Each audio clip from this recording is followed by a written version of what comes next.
こんにちは、お待たせしました。先食券からお願いします。こんにちは、いらっしゃいませ。お待たせお客様で満席です。はい、ありがとうございます。お待たせしました。ワンタンチャーシュー麺固めです。もう一口目からやられました。美味しくって。どうもありがとうございます。ありがとうございました。ハーフランドお願いします。チャーシューがめちゃくちゃ美味しい。チャーシュー美味しかったです。お待たせしました。特製ラーメンになりますね。はい、どうもお待ちどうさん。どうもありがとうございます。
1週間後のチャーシューの仕込みですよ。ウェットエイジングっていうやり方で塩漬けしたものを1週間くらい熟成させると生ハムみたいな感じになるんですよね。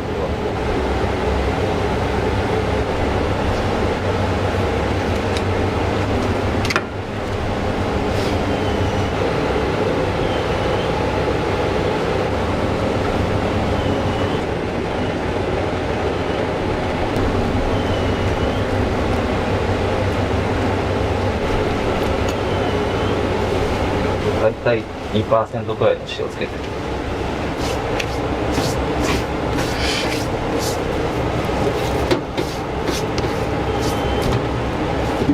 塩漬けして水分が結構出るんで、表面の水を拭き取ってリードペーパーでくるんでラップで密閉して冷蔵庫入れるんですけど、1週間くらいも毎日リードペーパーとか巻き直したりしてすごいめんどくさいんですけど、でもなんか全部美味しい方がいいじゃないですか、せっかくなら。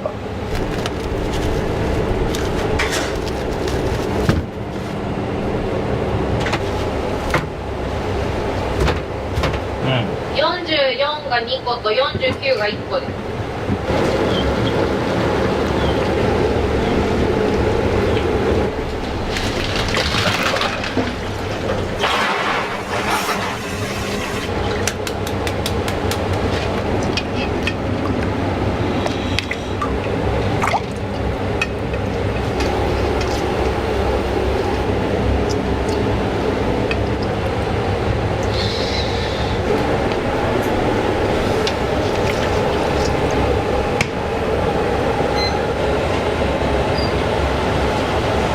大変ですね。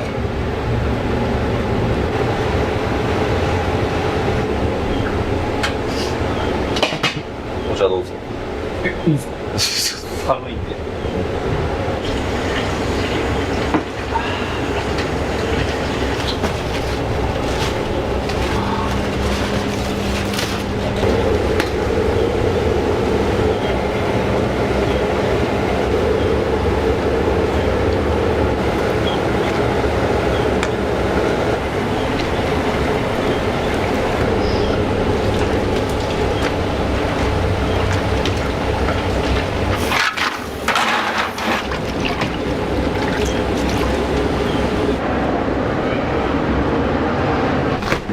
基本ももとバラと肩ロース仕込んでるんですけど、熟成が進むとタンパク質が分解されてアミノ酸に変わるんで、いらない水分が抜けた状態で旨味が詰まった熟成肉が結構美味しいんで、表面のトリミングとかして使えないとこ落としていったりするんで、太回りは悪いんですけど美味しいんで、これが。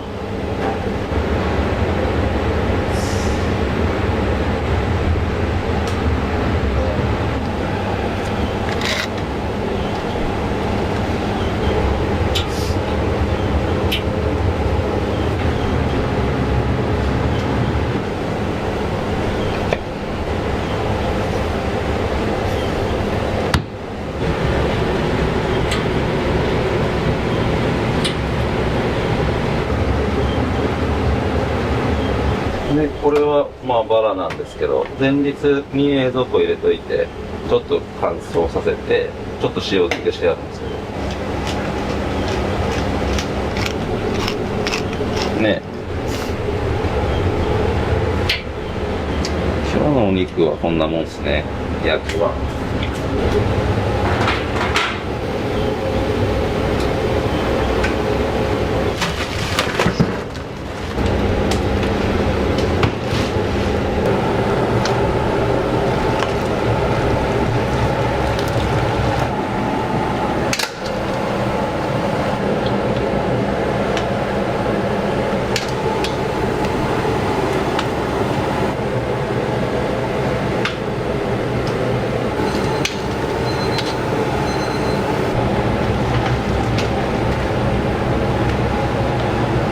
一番大事な作業で、取れる骨の状態でだいたいその日のスープの状態が分かるんで、今日はだいぶいい感じですね。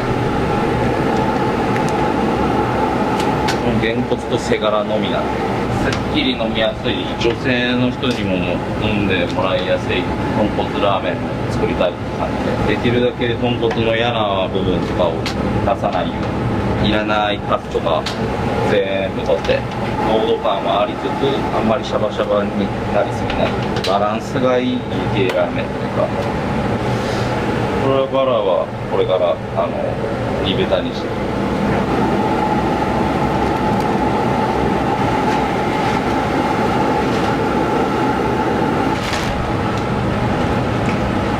丸骨がげんこつですね。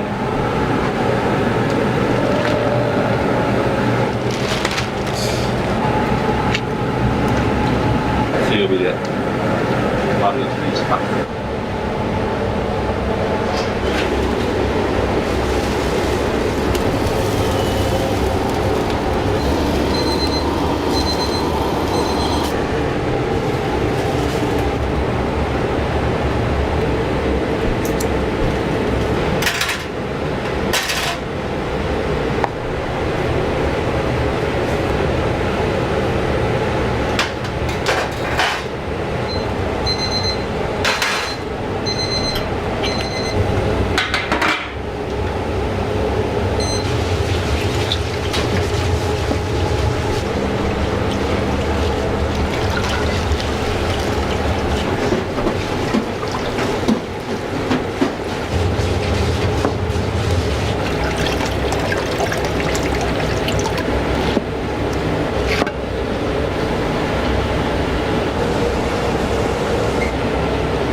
全然45あります。とりあえず10分やった。10分。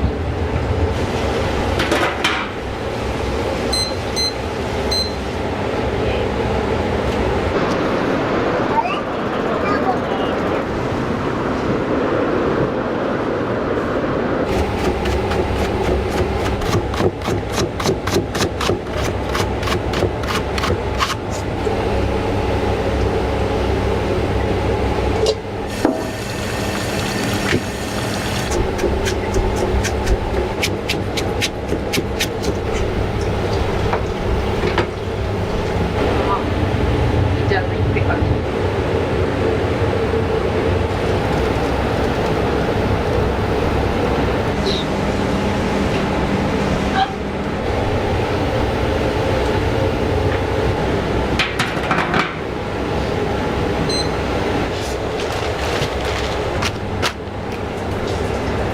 高円寺にある林丸っていうラーメン屋さんがあるんですけど、このラーメンめっちゃうまいんですよ。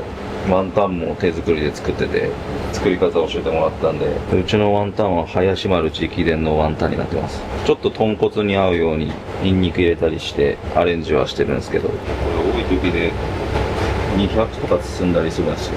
仕込みの量がやっぱ倍くらいに増えちゃってる。今もどんどん増えてますね。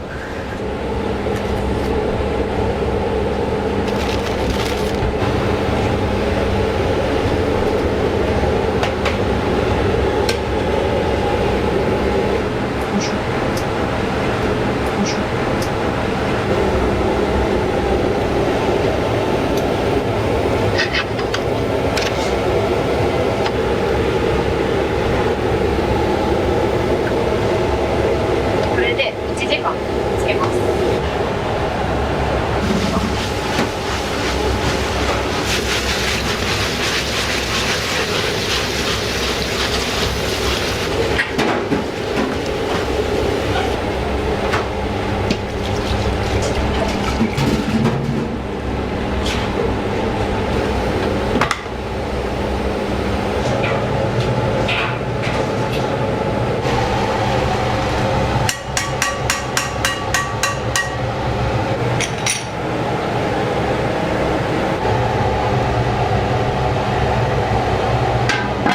バッチリです。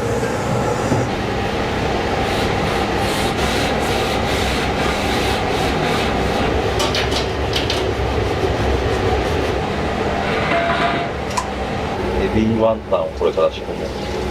今日からの決定が。はい。これがうまくいったら今日からやるっす。これちょっと茹でてみて、うまい感じにいってたらやろうっていう。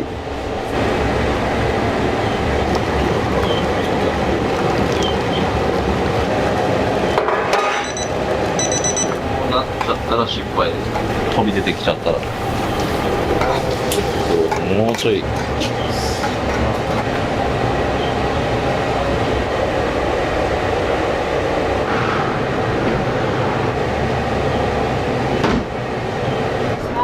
5000円お預かりします。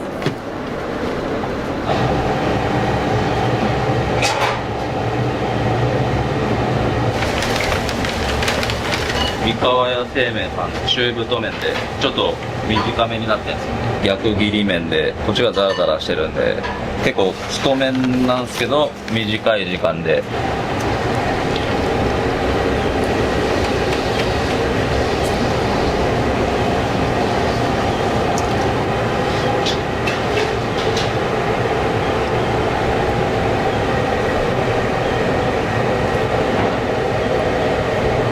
よし。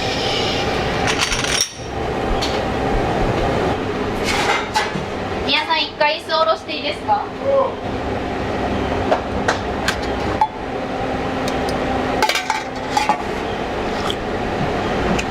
うん。皆さんエビ飛んできましたよ。エビが飛んでくるわけない。うまっ。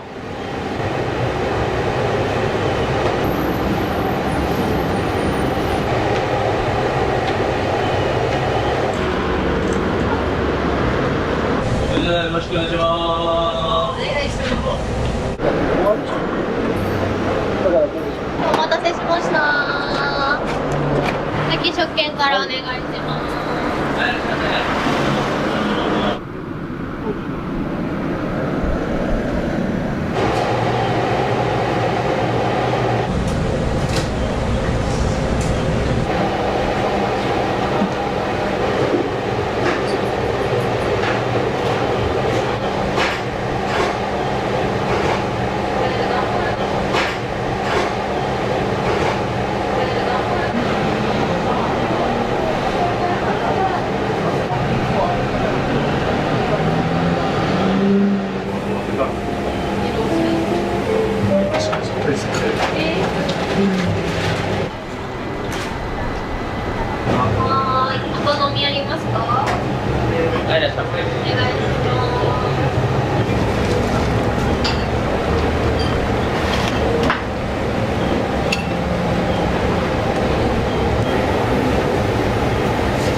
そうです。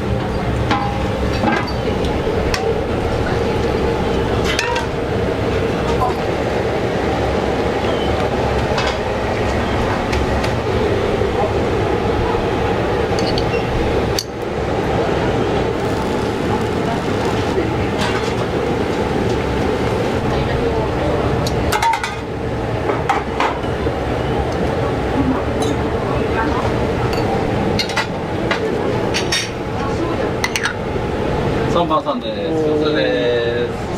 せーの、固めですね。はい。熟成桃つるし焼き、バラつるし焼き、熟成肩ロースのつるし焼きとなっています。はい、です。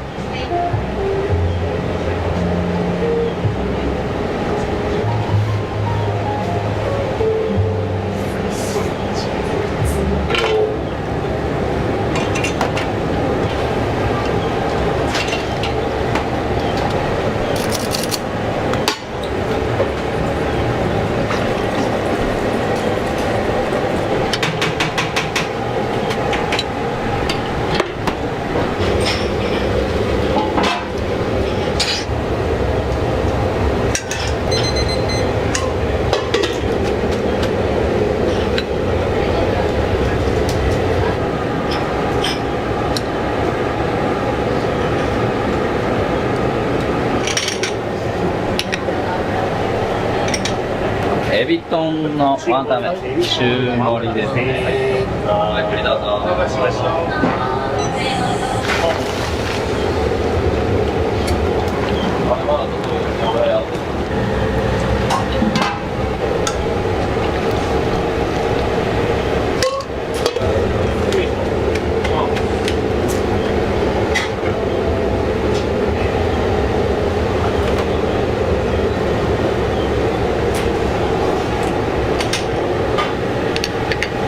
お待たせしました。のり玉ラーメン、味濃いめの固めになってます。はい、どうぞ。お待たせしました。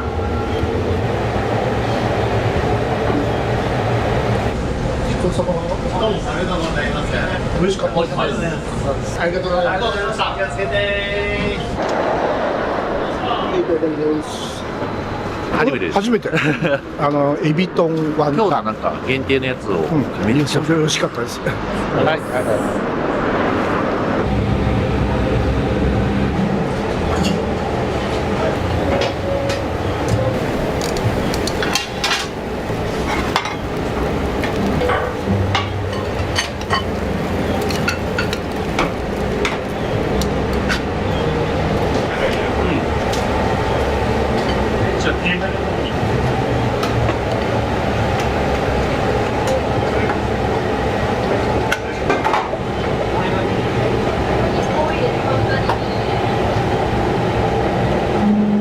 全部5枚にした。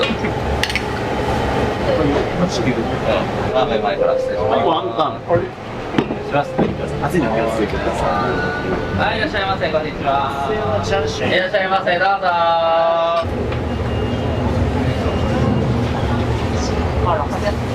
特製とワンチャーが入ります。ワンチャー。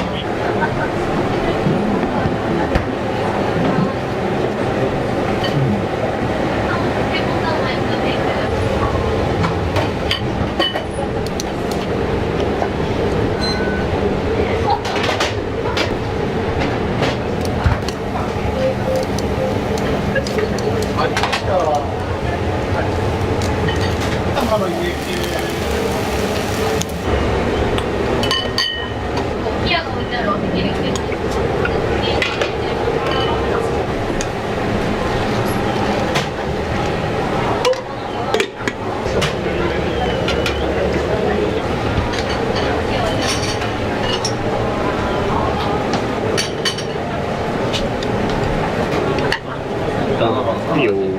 赤身です。なら一回全部置いちゃうんで。了解。テーブルと56で分けていきます。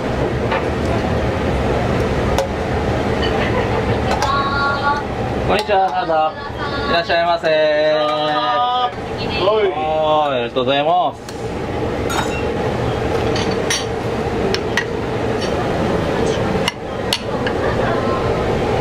どうも。チャーシュー麺お待たせしました。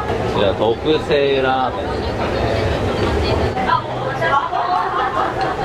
ミニのございます。どうもありがとうございます。ありがとうござい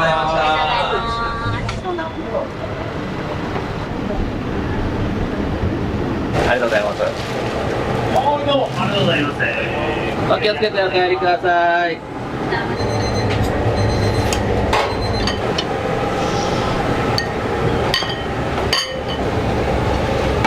左から特製のエビと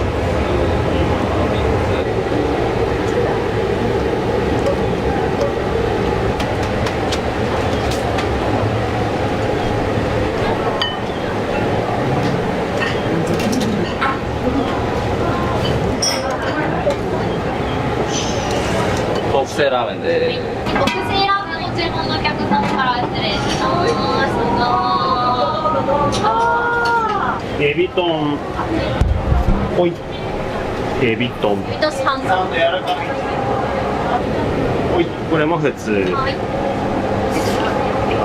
エビ丼です。エプロンご利用なく。私2回目美味しかったんで奥さんを連れてきましたとても好きなタイプの味でした。東京の家系ラーメンだと塩味が効いたすごくビシッとしてるのが多いんですけど、まあ、すごく食べやすくて、もう一口目からやられました。美味しくて、とても美味しかったです。すごい美味しかったです。先頭のお客様手前から2番目のお席、お部屋置いてあるお席お願いします。違う。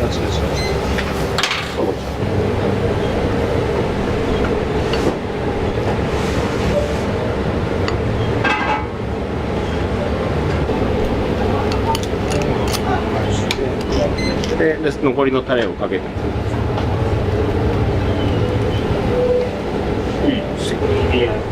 好きにな。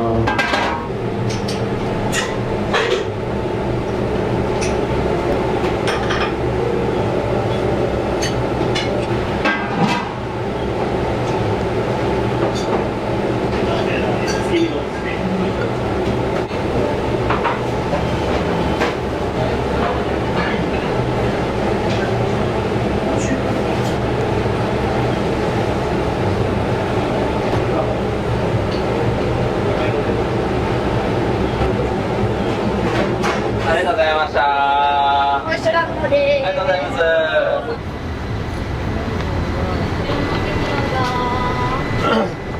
さあ、前の方から順番にお席食券からお願いします。いただきます。お願いし赤松です。ます。はい。お疲れ様です。このままですか。うん。お願いします。こっちどうぞ。また長い間お待ちしてます。また。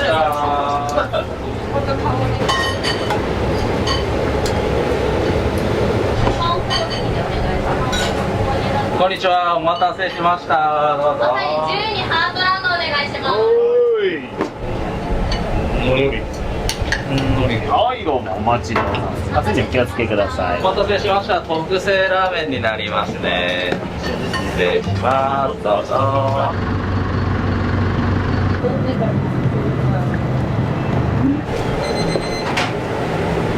うもありがとうございます。すみません、ご丁寧に。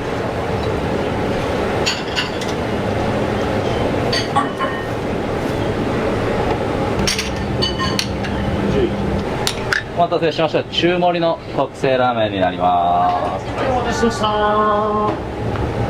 びっくりだった。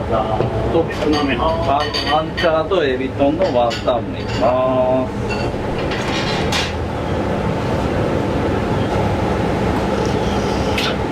4丁いけますね。中盛。はい。はい、失礼します。すみません、大変お待たせしました。ラーメン中盛りです。はい、ありがとうございます。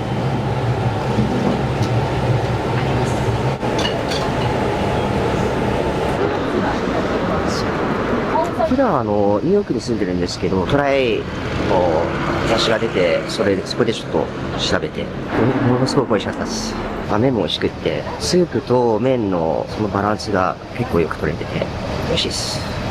美味しかったです。リピーターです。リピーターです。4回5回ぐらい家族で来てて、だんだんと人気が出てきてね。でも家族でみんな大好きなお店です。すいません、ありがとうございます。一番奥から4番目。全部俺も週間前に熱出して。一番食券ご購入いただいて、その後お外でお待ちいただきます。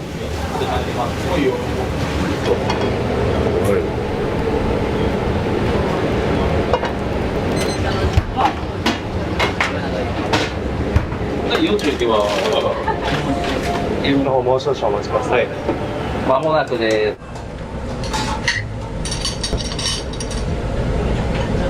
左がテーブルトンで、修行室。はい、お待たせしました。エビトンでワンタン、固めです。どうぞ。お待たせしました。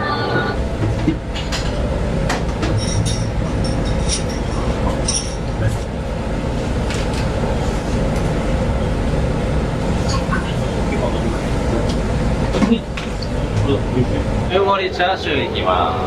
3番さん、固めで。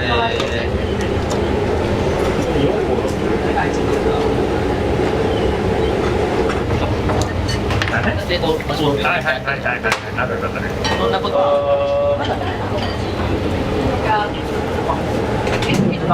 どうもありがとうございます。チャーシュー。はい、チャーシュー。お待ちください。いいか、あんまりいいからな。7番でいい。お願いします。はい、失礼します。特製だ。お待ちください。はい、どうも。ありが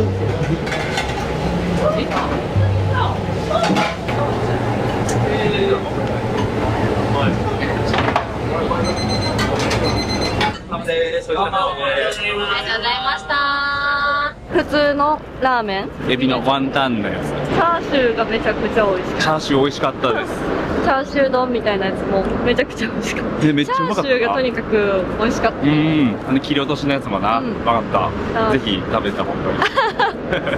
美味しかったです。ありがとうございます。初めてですよ。ちょっとあっさりめだけど、かなり美味しいですね。豚はしっかりと感じて。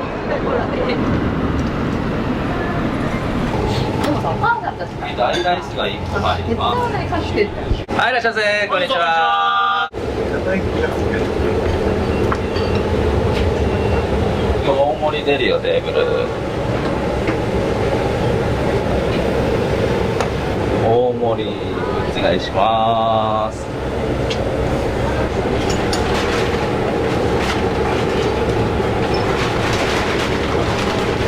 テーブルいきます。柔らか。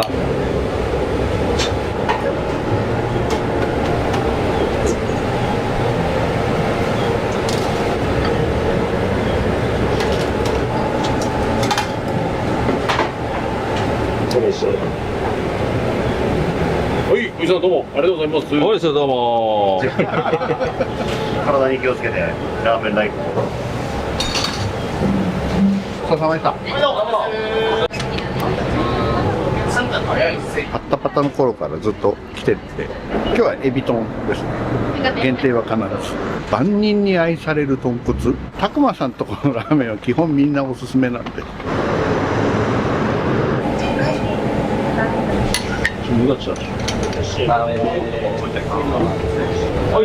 い、スイーツの月見なんですね。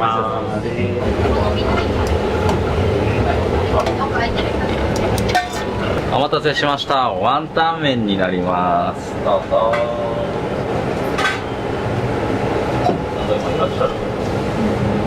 ありがとうございます。どうもありがとうございます。お待ちしてます。どうもありがとうございました。ありがとうございます。お好みは麺固めで、あと普通で、はい。火をお持ちするんでお待ちください。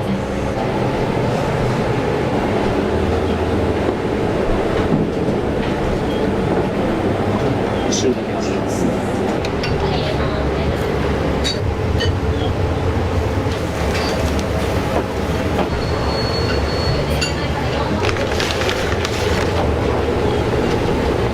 っしゃいませ。こんにちは。お待ちしてます。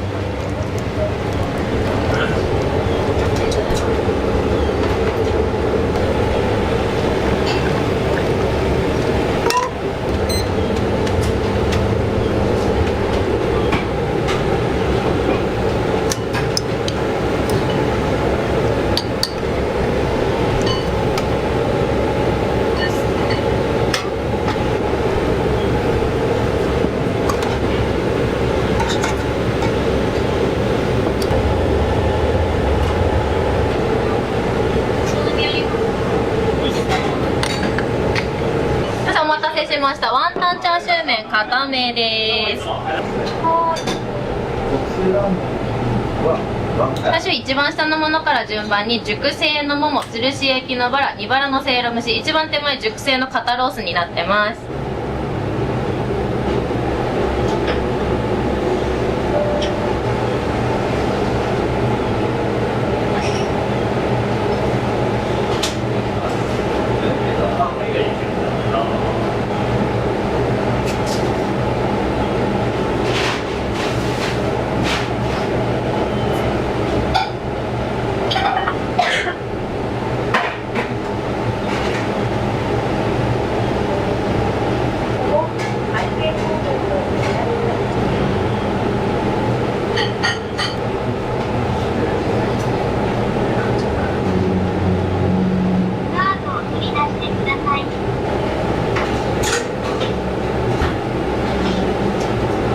気をつけてお帰りください。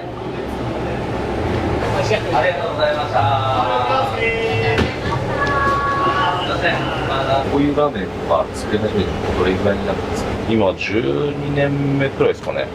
まあもともと僕家系ラーメンが好きすぎて通い詰めてたらそのラーメン屋で働いてたってパターンなんですけど、3年目くらいから店長を任せてもらって、で7年くらい経った時にお店になんかトラック突っ込んできたんですよ。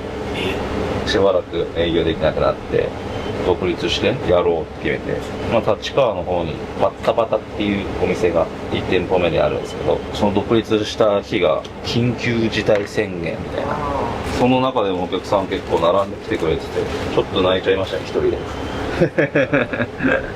最初一人だったんですけど、なんかいつの間にか社員とかも増えてきて、給料もっと上げたいし、やりたいこともどんどん増えてきて、今年こっちでオープンしたんです。ずーっと同じ豚骨ラーメン、家系ラーメンばっか作ってて、豚骨っていう刀一本で勝負してます。いやまだまだ研究中ですね。もっとなんか美味しくできるんじゃないかなと。やってることは変わんないんですけどね、12年間。12年間やっててもまだまだ全然わかんない。毎日発見ありますね。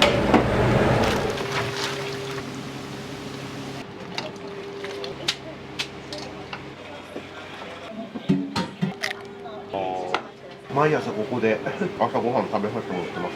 関西風のだし汁なんで、ちょっと関東じゃ珍しいと思いますよ。ここまで美味しいのは。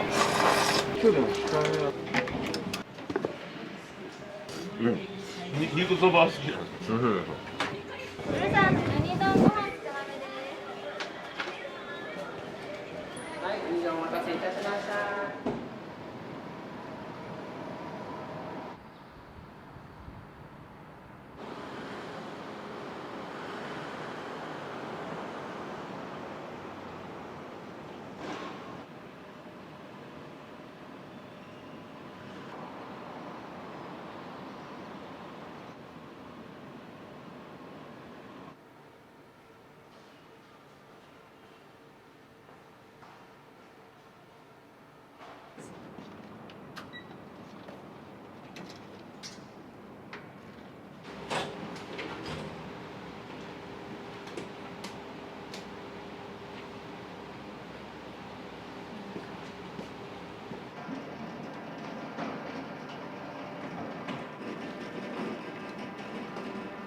つも朝このくらい少し40分ぐらいにお店着いてます。一人で準備してます。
本当ですか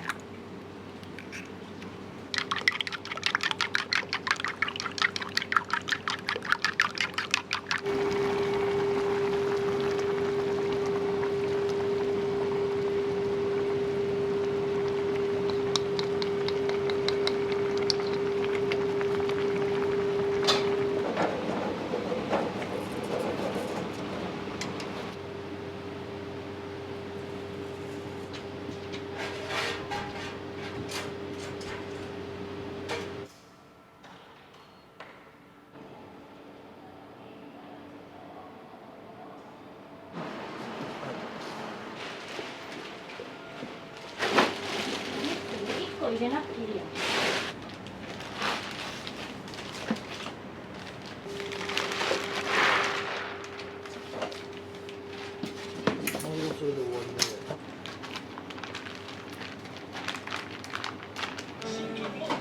単品で1000円。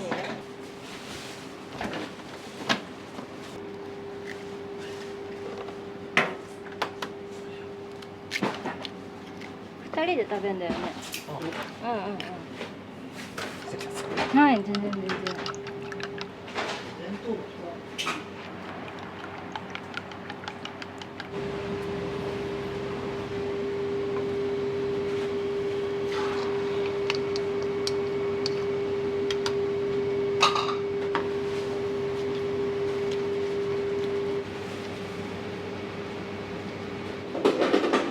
社長たちのやつなんで。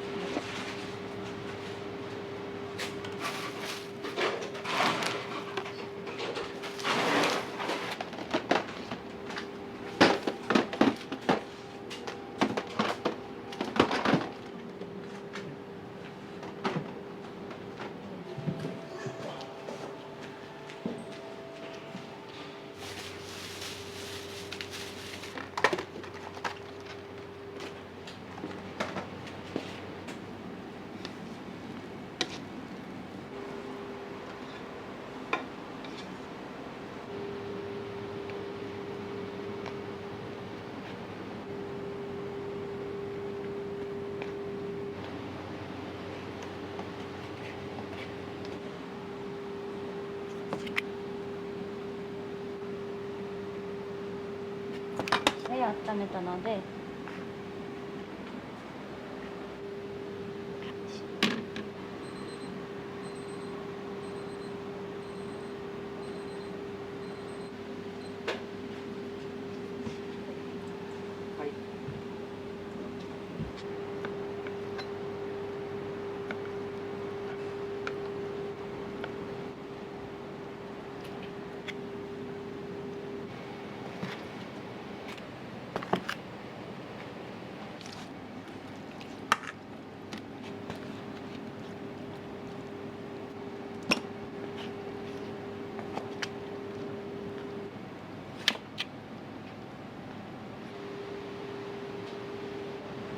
そばうどん。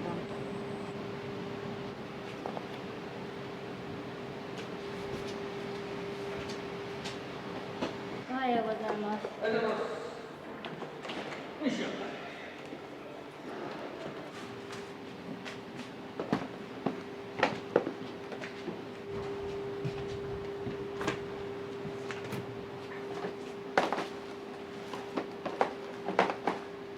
りがとうございます。はい、お疲れ様です。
さあ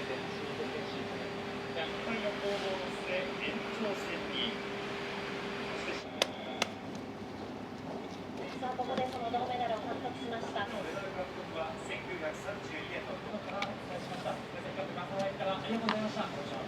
ちろん特別な雰囲気でプレッシャーもありましたけど、は正確なショットが冴え渡り、このゲームを奪います。平野は力強いショットで第2ゲーム、第3ゲームも奪います。第3ゲーム、しました。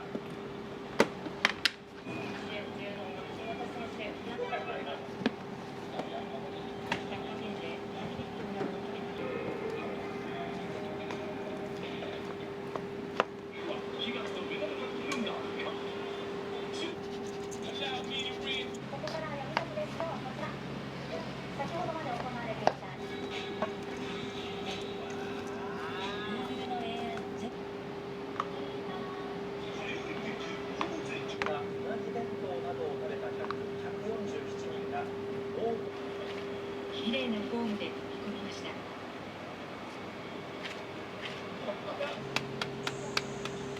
加しているのはパリでは週末の2日間、かなりの量の雨が降りました。その影響で休めとメダルを30年以上選んだ時に出荷された細胞たちの働きがいがを祈って語るハモリ社とハマリュウ。実は所沢が本日の生産量を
牛肉の肉うどんとか牛丼の頭ですね。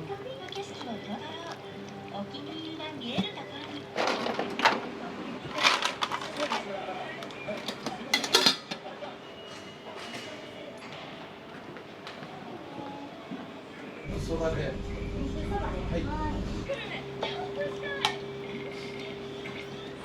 東京汐留、現在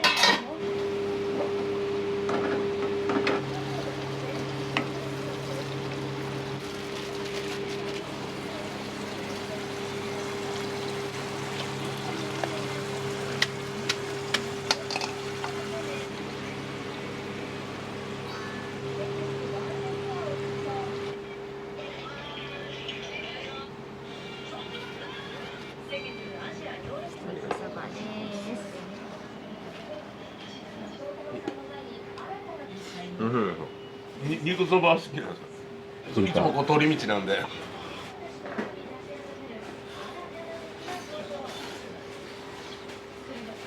おはようございます。うどんね、はい、ありがとうございます。どうぞ。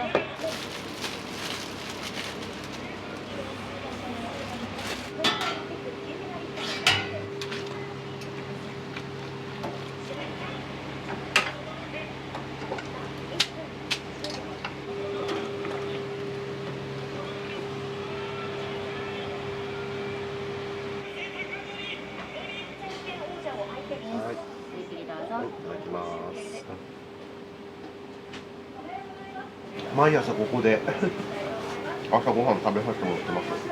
ここのお出汁がとっても美味しいんで、それにハマっちゃってます。いつもお出汁がよくわかるんで、うどんかそばのかけで関西風の出汁汁なんでちょっと関東じゃ珍しいと思いますよ、ここまで美味しいのは。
ごゆっくりどうぞ。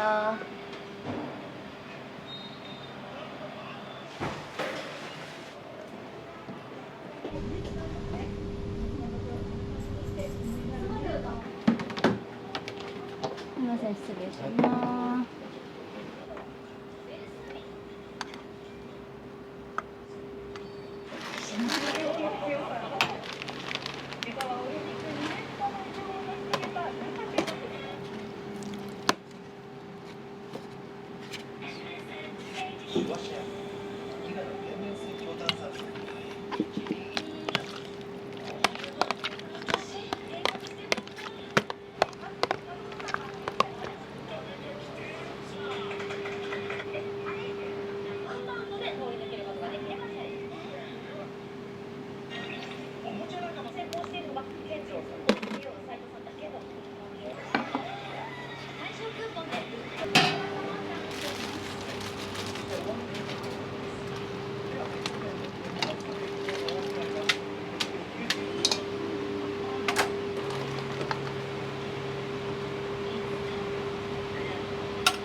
消しゴムに取るだけなんです。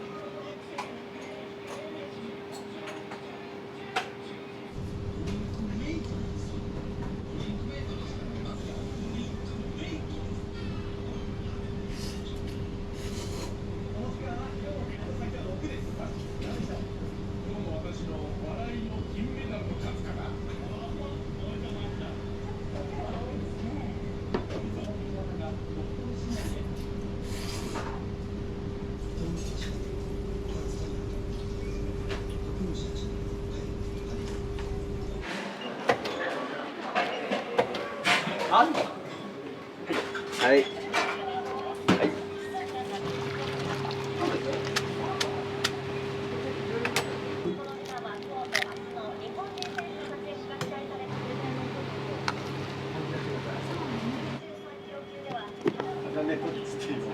卵そばとミニトロたく丼です。お待たせしました。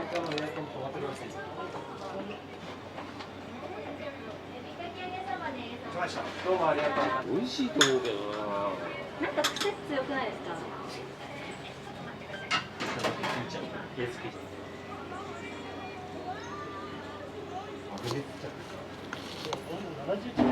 エビかき揚げです。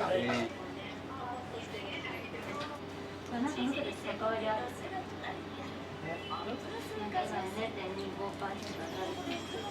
どうしてる？今体に弱ってるのが新しいね。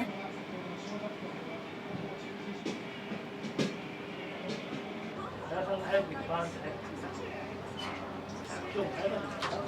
ませ、お願いします。トロたく丼です。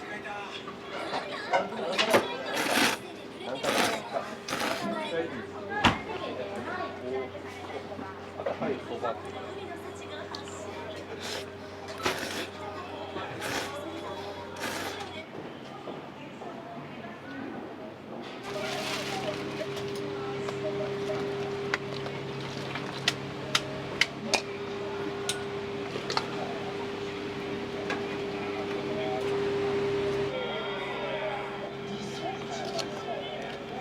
ごゆっくりどうぞ。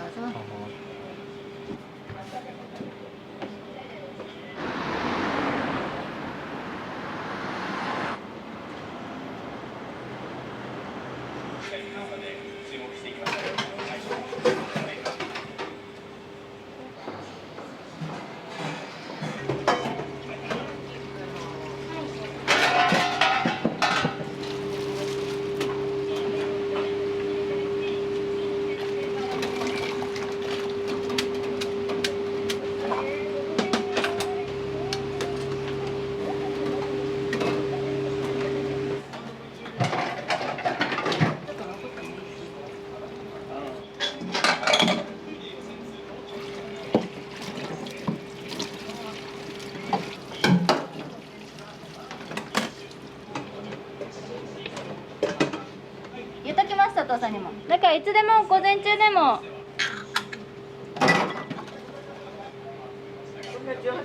うんうんうん。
ね、でもいいや。の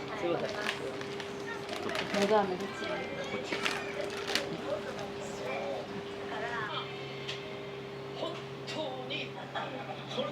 超やばい。ご覧ください。ああ。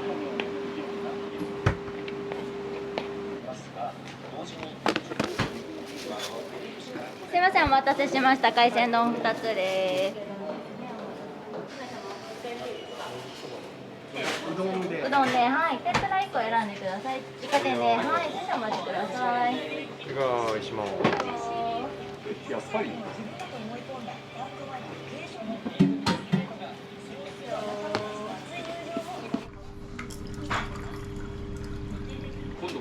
今回食べ先で。いいよ。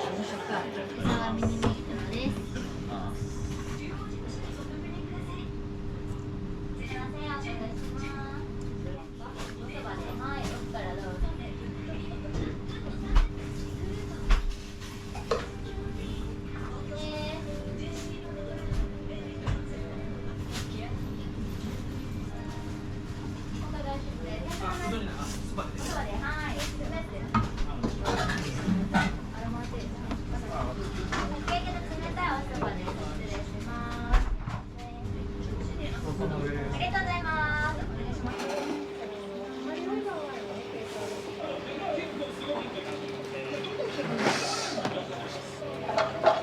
お願いします。すみません、お客様。ありがとうございました。すみません。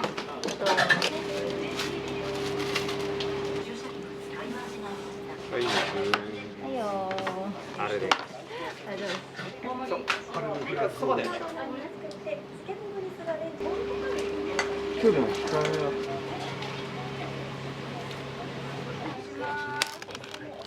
めだっはい海鮮丼。はい、600円です。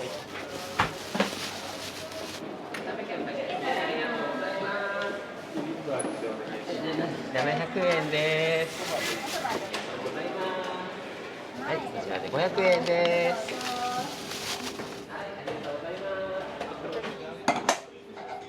ただいまー。これやばい。盛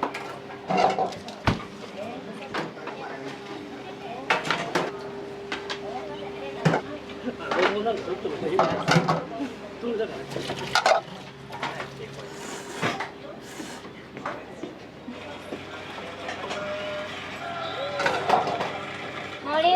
盛りに唐揚げ乗せてください。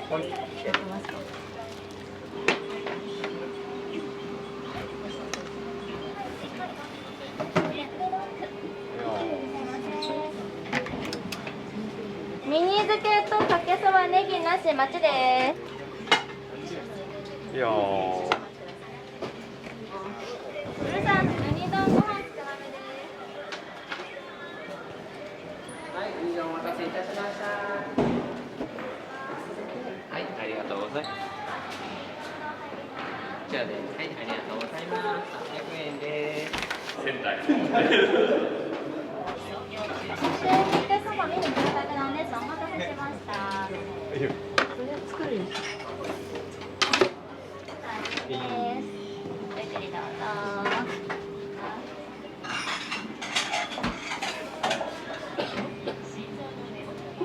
はい。は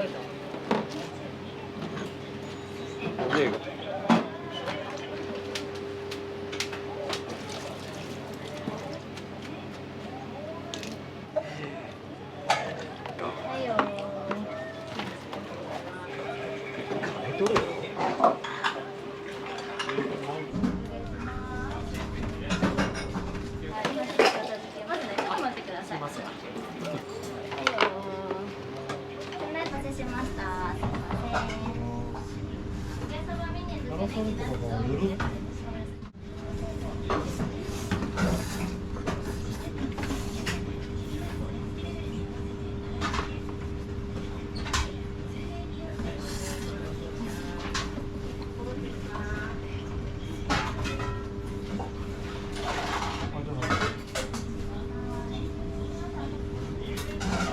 スケボーとかって結構若い人が出てる。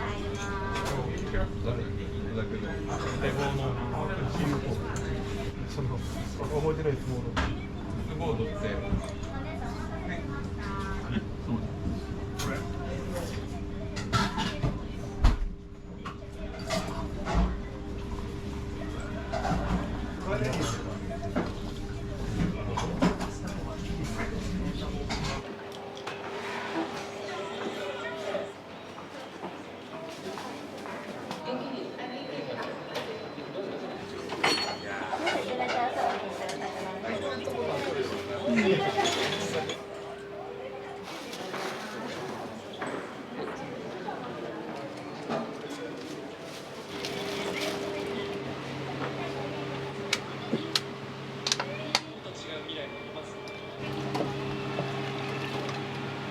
まあいいか。はいよ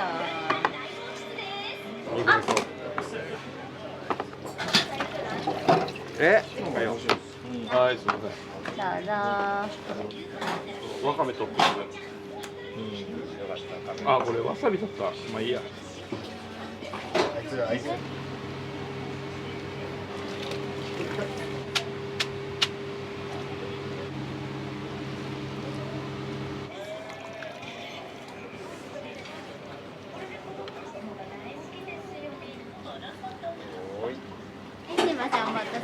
した肉うどんです。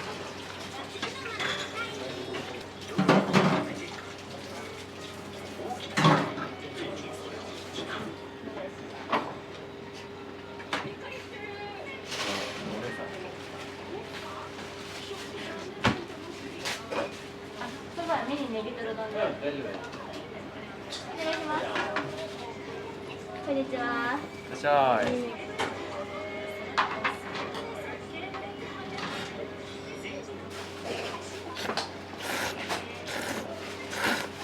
あ、お釣りが多分。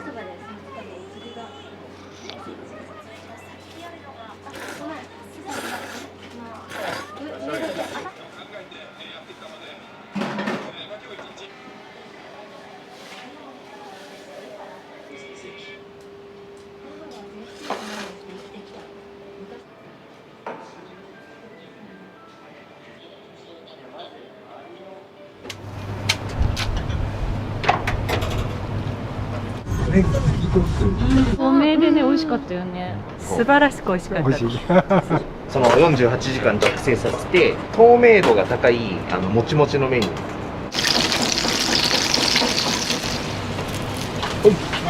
はい、ありがとうございました。すごいね。パンダのおうどんです。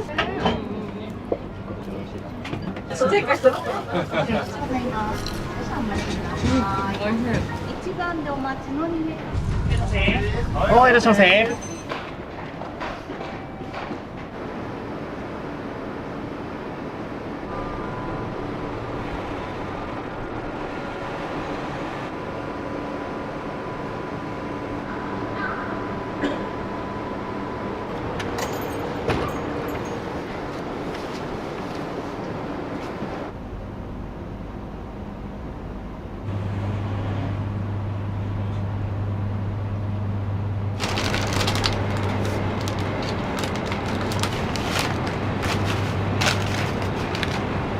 神田二郎さんとしてのこだわりっていうコンセプトだったりとか、その48時間熟成させて透明度が高いもちもちの麺に讃岐うどんとか稲庭うどんとかとはちょっと違ったタイプのうどんです。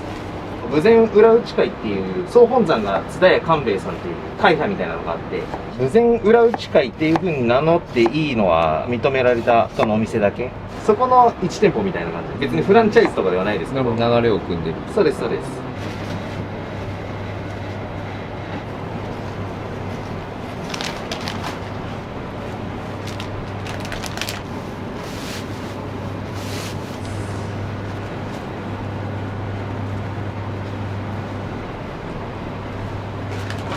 前日のうちに昆布とどんこと煮干しとあご水につけておいて、その翌日の朝に火をかけてやってます。で、温かいうどんのつゆに関しては55度で1時間昆布とかの出汁を取って90度まで加熱して鰹節に。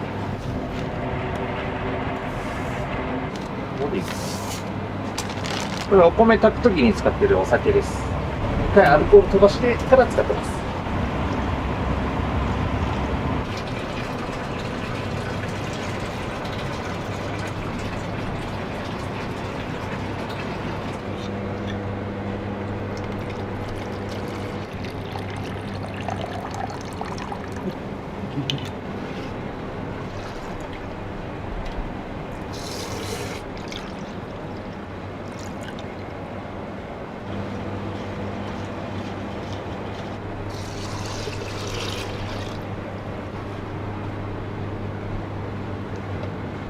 一応これで30分浸水させます。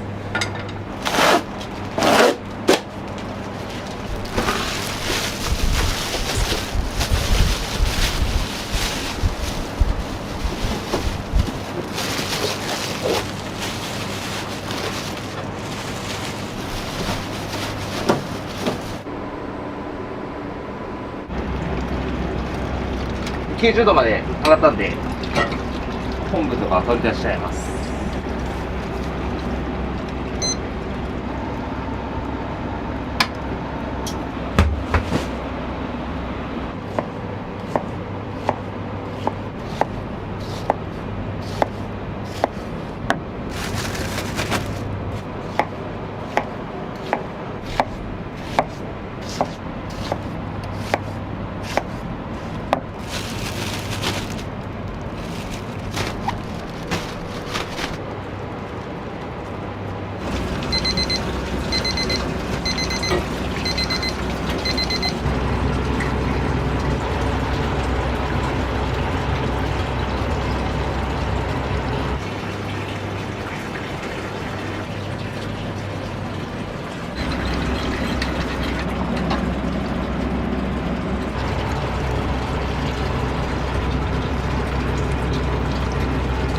麺のつゆは2種類使ってて、濃い口醤油と、あと再仕込み醤油っていう2種類を使ってます。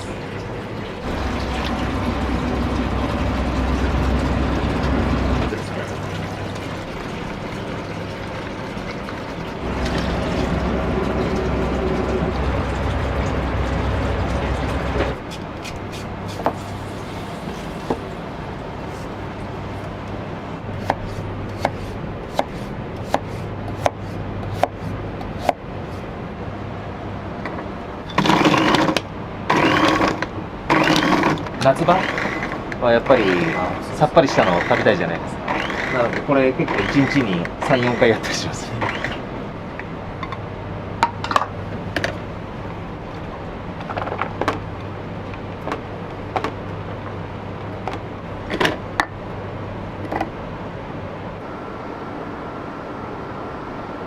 うちうどんの麺を48時間熟成させるんですね、生地を。48時間熟成庫って言って、今の時期だと30度に設定したところに生地を置いて熟成させるんですけど、48時間経ったら冷蔵庫に移して発酵を止めます。だいたい冬場だったらオープンの2時間前とか、ちゃんと常温に戻しとかないと透明感が出なかったり、その日の気温だったり、生地を作る時の気温とか、もう毎日状態が違うんで、使う時の温度気をつけてます。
これが大和芋ってやつですね。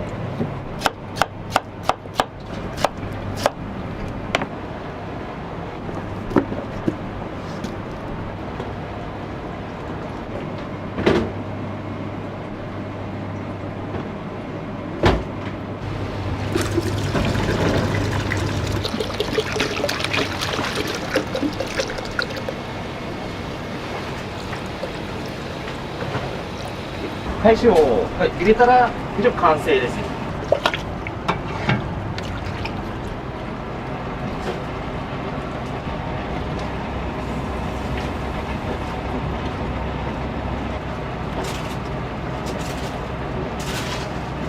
よかったらできたて一番美味しいんで。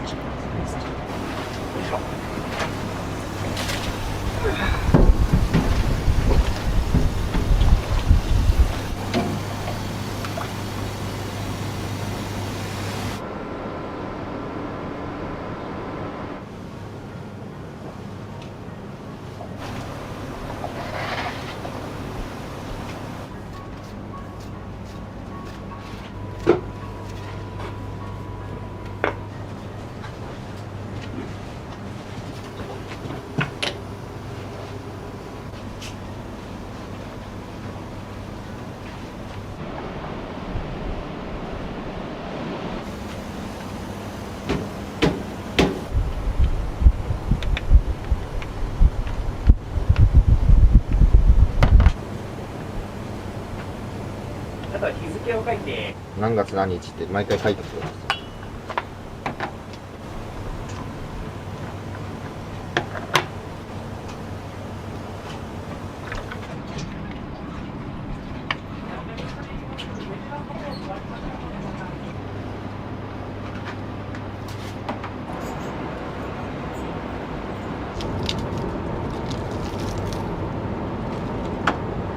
シャキシャキした感じです。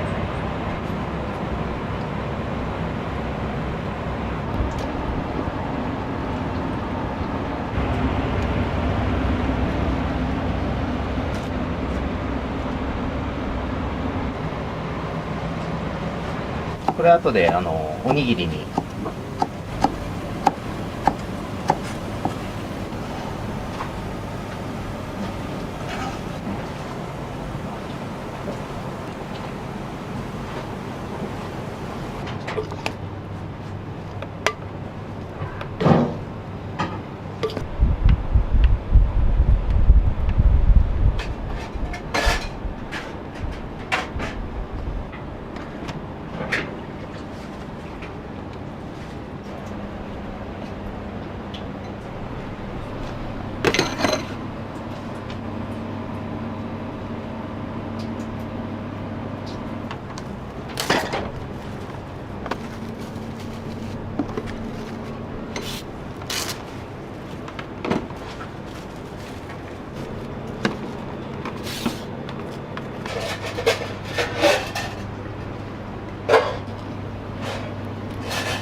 ちゃんと揚げてるんですよ。天ぷら粉をちょっと水で薄めてサクサク感を増してるっていう感じです。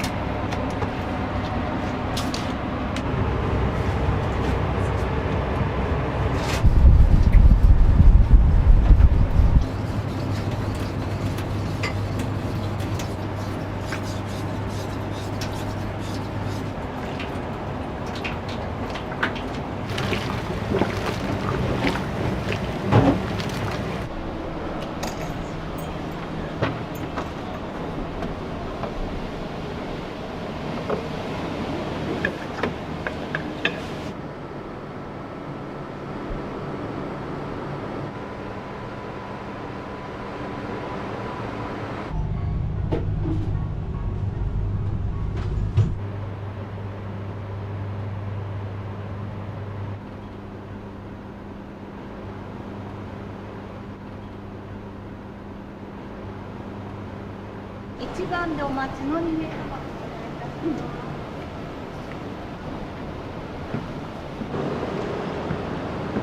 左の奥のお席ですね。お願いいたします。一番奥。はい。お待たせ。高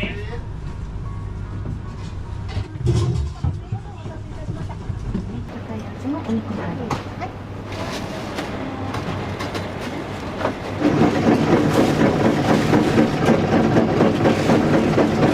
い。はい。はい。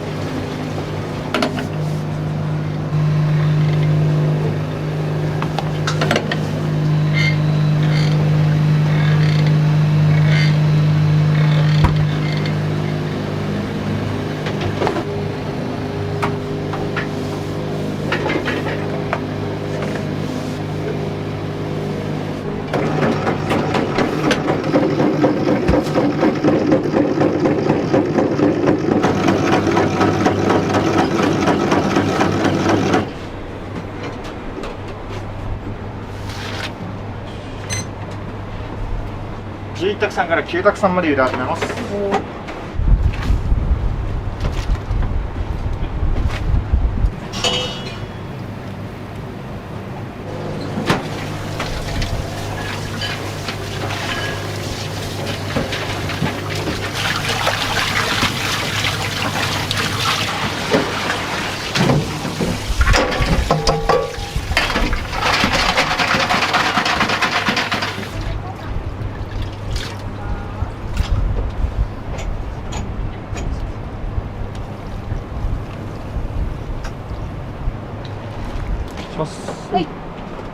とうございます。すみません。いいですか。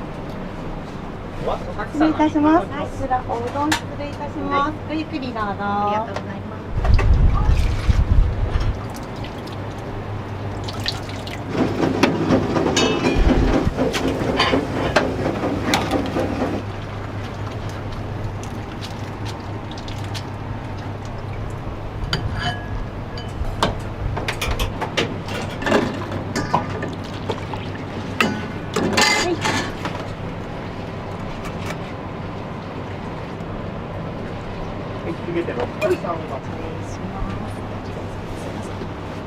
待ち合わせの方なんだ。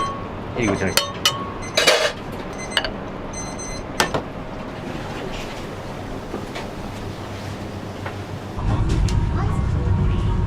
ハマグリ大トッピング鶏です。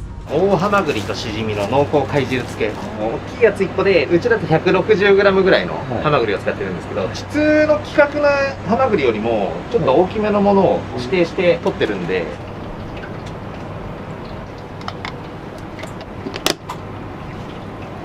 しじみとハマグリを先に切って、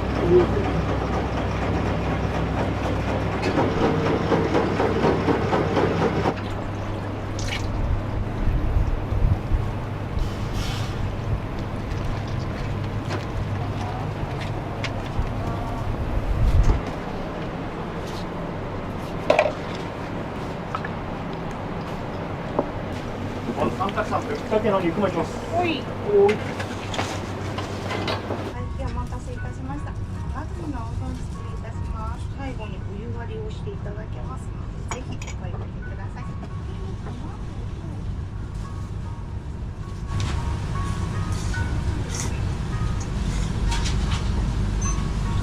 らっしゃいませ。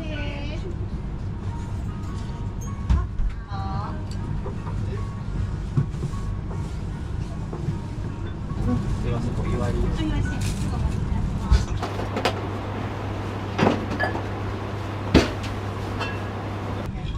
っとずつ薄めてお好きな方でお召し上がりください。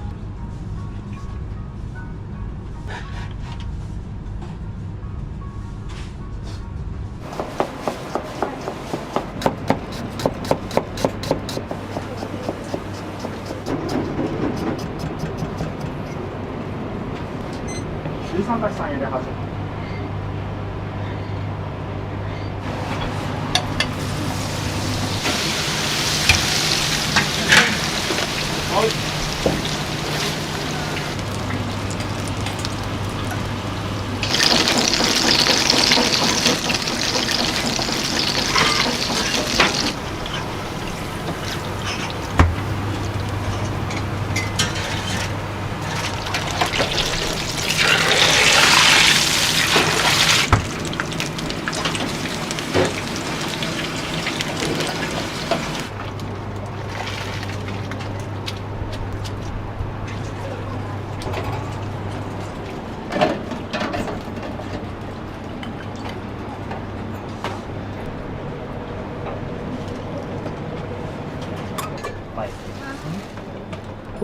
すいません、ありがとうございました。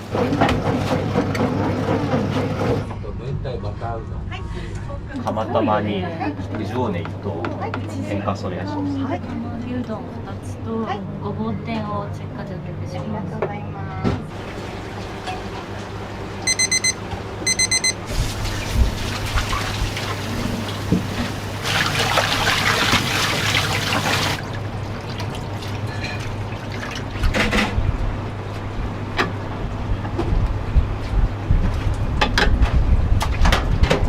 釜玉からいきます。失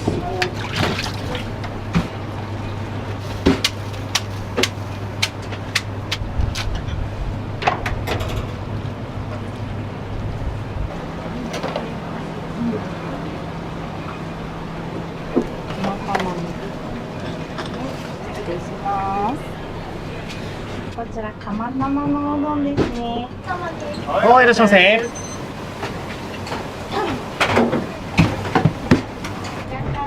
幸せ。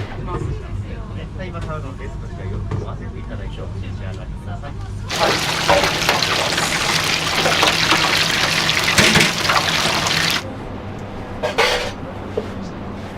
内藤の天ぷらちょっと熱々になっておりますのでお気をつけください。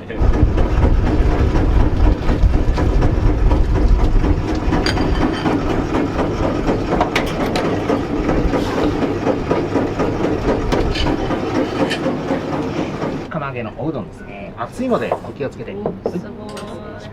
トッピングのごぼ天ですね。あーすごい。ご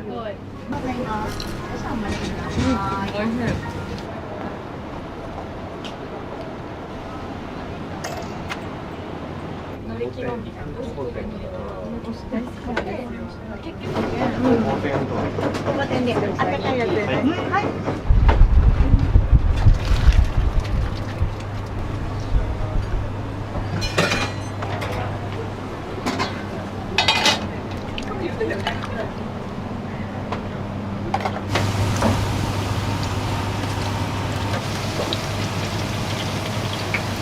ありがとうございます。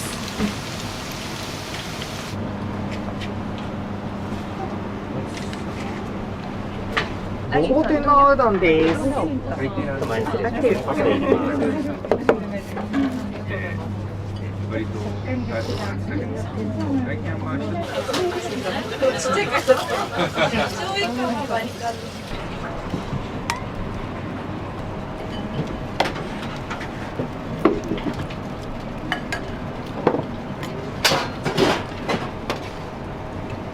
一つ肉ごぼう天です。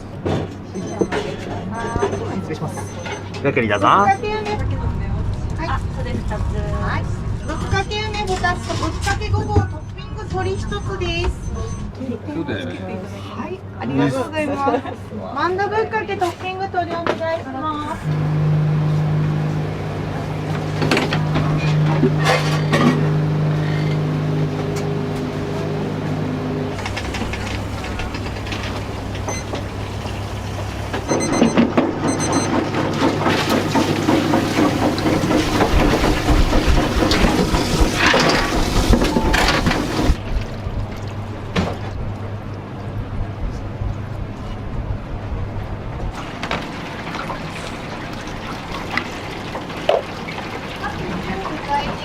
おーい。ご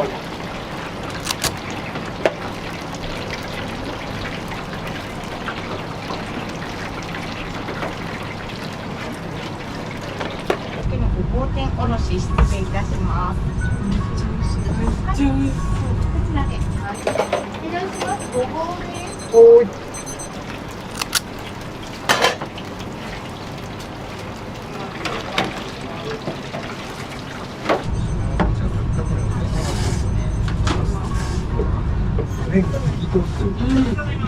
喉癖がかっこいい。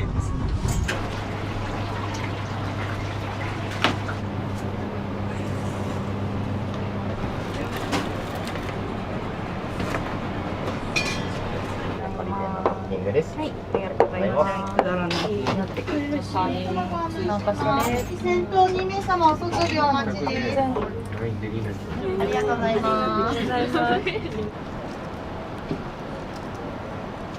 友達に教えてもらって美味しいよみたいな感じで来ました。釜揚げうどん。そう、ごぼ天。大きかったね。びっくりして。パリパリで美味しかったです。すごい。うどんすごい透明でね美味しかったよね。また友達と来ようと思います。今日初めて来ました。ごぼ天ぶっかけうどんを食べて、2人は梅の梅おろし。大根おろしがつぶつぶの生の大根って感じのがすごい良かったです。ごぼ天もだいぶ大きかったですね。すごかったですね。すごい良かったです。ほんとサクサクで美味しかったです。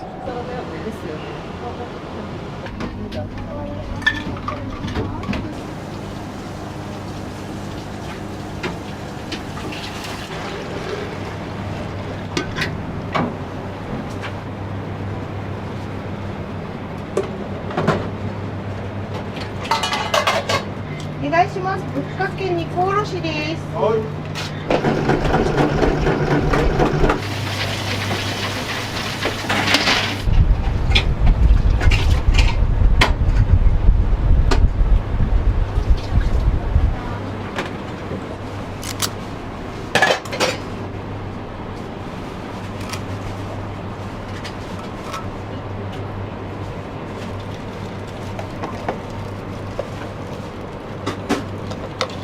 失礼します。肉おろしのぶっかけです。つゆですね、上からかけてお召し上がりください。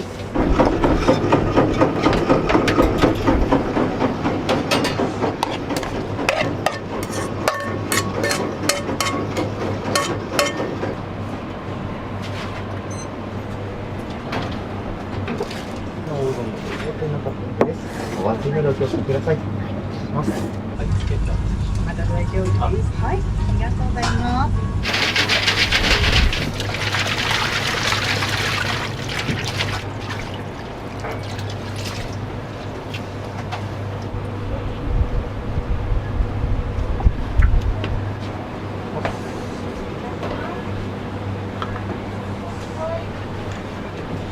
おつゆ最後お湯で割ってスープみたいにお飲みいただけます。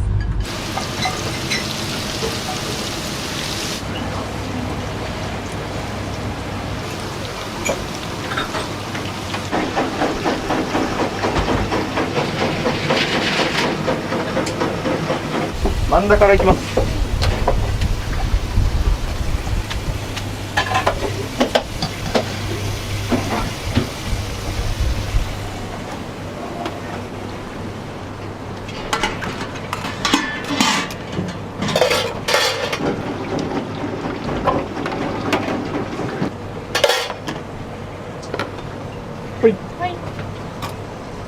あったかいマンダうどんでお待ちのお客様ですね。すいません、大変お待たせいたしました。失礼いたします。失礼します。お待たせしました。こちらマンダのおうどんです。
舞茸の天ぷらと釜揚げ。はい、ありがとうございます。明太と水付きと釜揚げです。はい。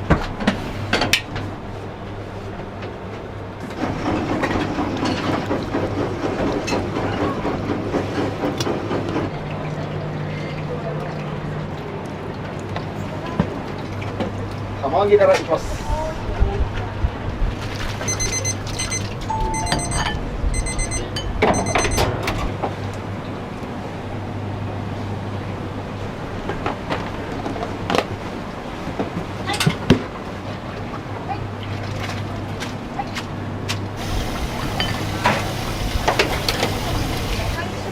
マンガぶっかけとぶっかけちくわトッピングごぼうです。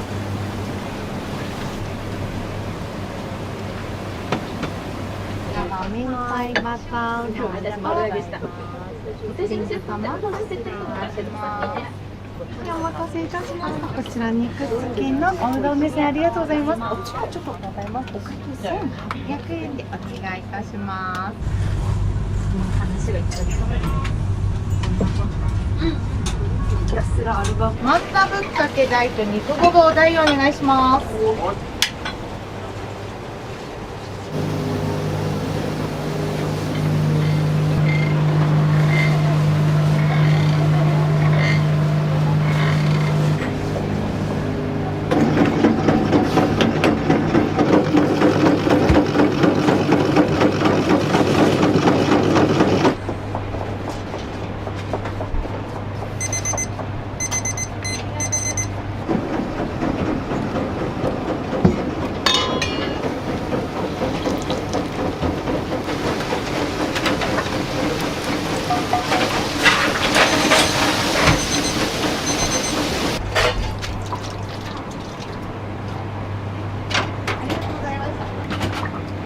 ありがとうございます。ありがとうございます。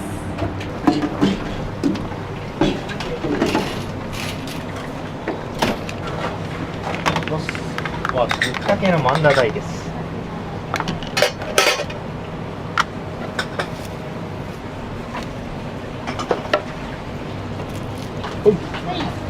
これで。はい。すごいね。すごい。ありがとうございます。そうだね。す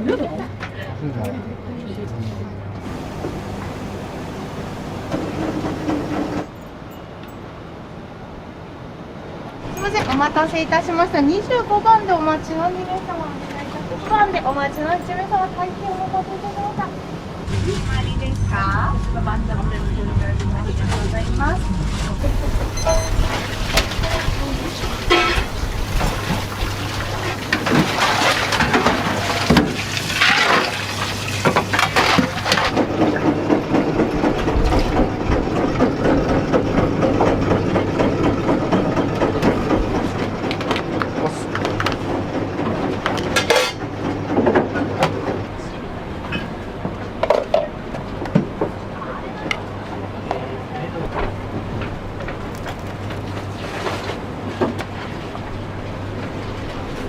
ぶっかけのマンダですね。ありがとうございます。失礼します。はい。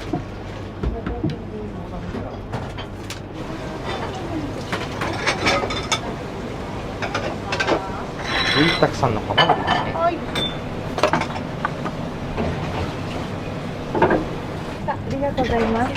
していただきますので、ぜひお買いかけください。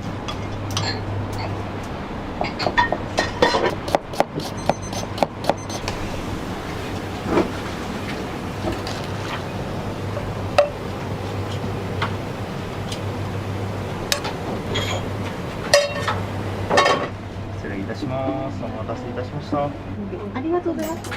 次をすいません、お待たせしました。何おいしいものをいただけるなら、ありがとうございます。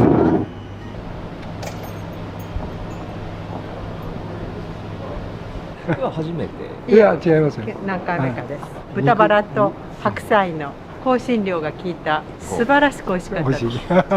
麺は麺はももうバッチリ。バッチリ。おすすめといいんですか。ごぼ天ですよね、やっぱり。今日はごぼ天食べなかったので、あ、やっぱり食べなきゃねって思いました。じゃあ失礼いたします。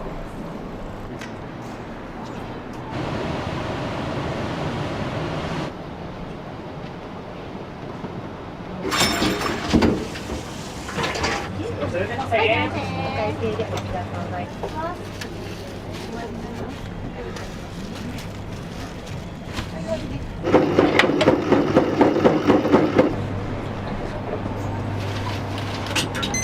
お願いいたします。はい。はい。はい。はい。ありがとうございます。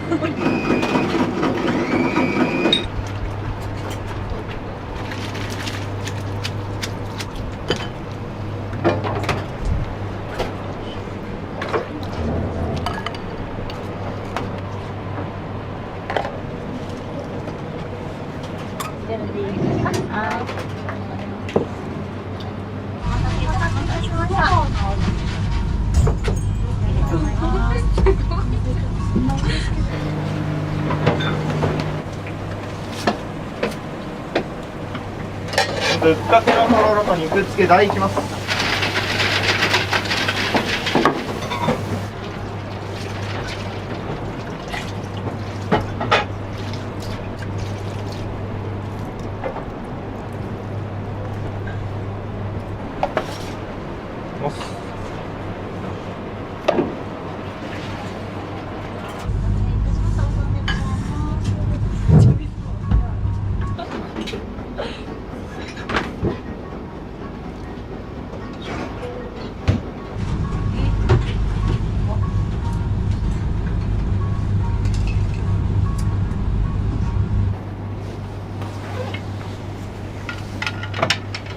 今日初めて来られたんですか？そう、今日初めて来ました。ここってすごい大きくて、すごい美味しかったです。スパイシー肉付けで冷たいざるうどんとあったかいお肉の美味しかったです。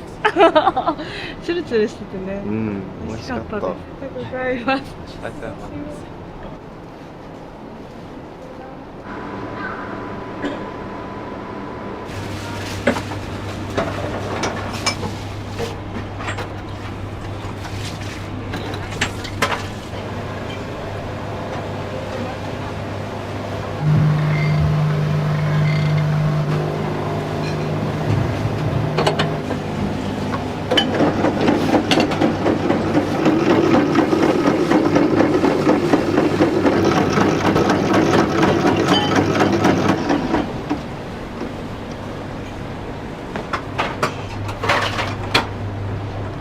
2名分入れ始めます。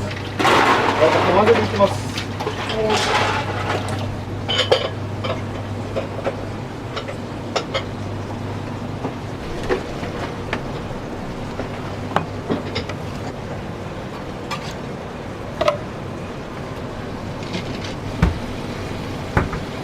お待たせいたしました。こちら大ハマグリとしじみのおうどんです。こちらおつゆとおうどんです。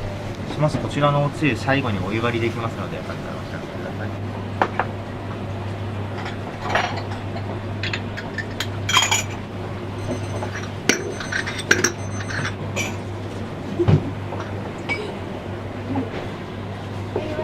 すぐお待ちいたします。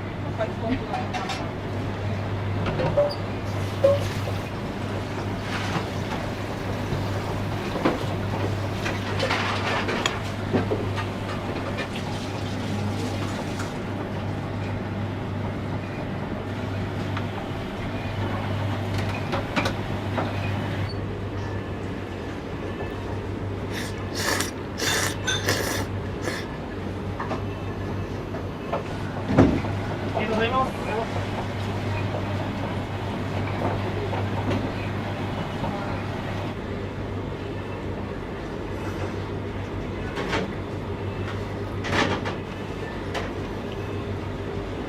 ありがとうございます。ありがとうございます。ありがとうございます。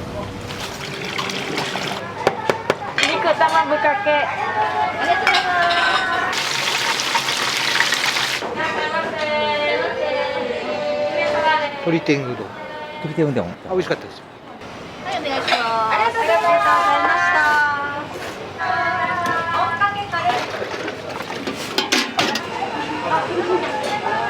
ありがとうございました。いらっしゃいませ。どうもありがとうございます。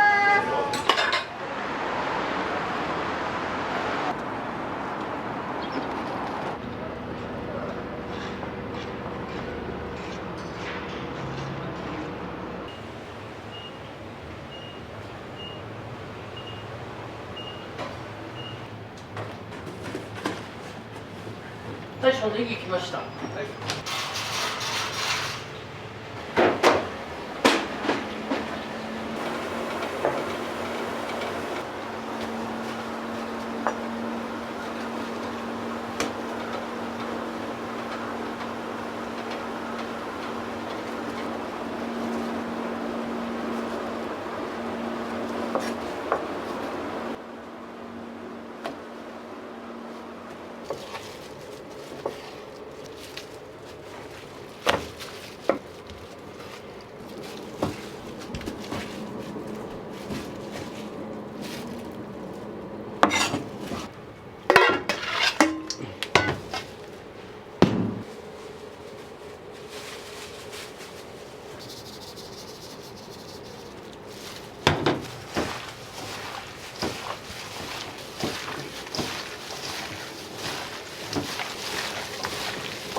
夜ネギって言って夜やりますね。9時10時ぐらいから始めていきますね。これを3回工程を繰り返しますね。だいたい毎回150キロを作っていきます。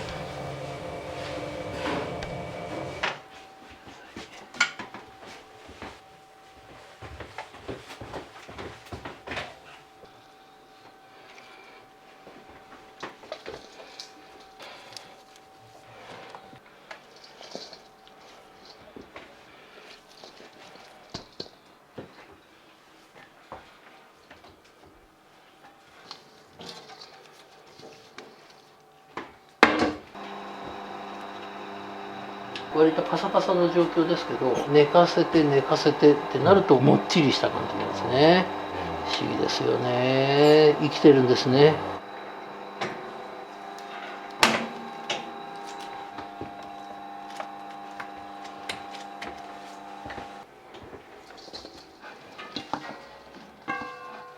地方によってね、硬さとかコシの強さとかも違うと思いますけど、僕はもう本当に讃岐うどんのコシと出汁のうまさに惚れたというところですけどね。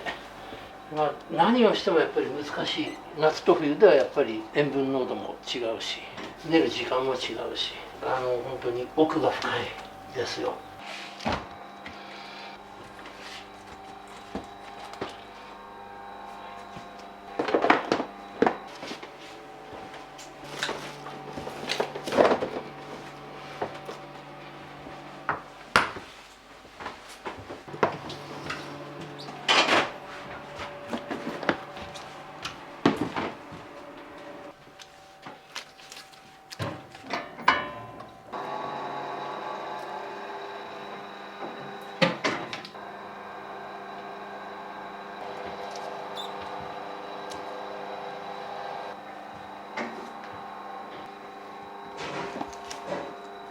1時間寝かしたらもうこんなに違うんです。これでまた9時間寝かせます。もっともっちりします。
すごい弾力ですね。はい。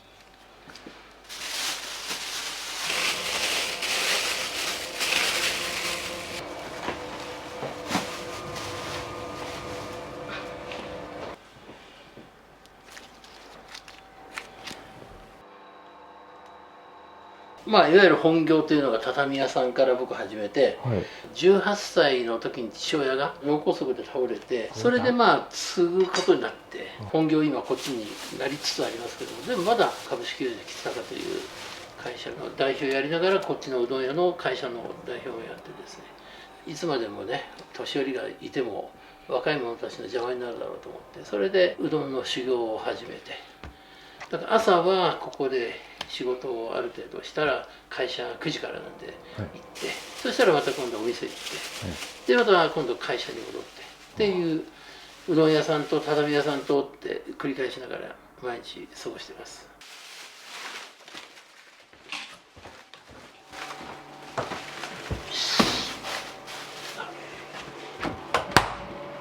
うどんの粉はもう本当に香川のものを使わせてもらってます。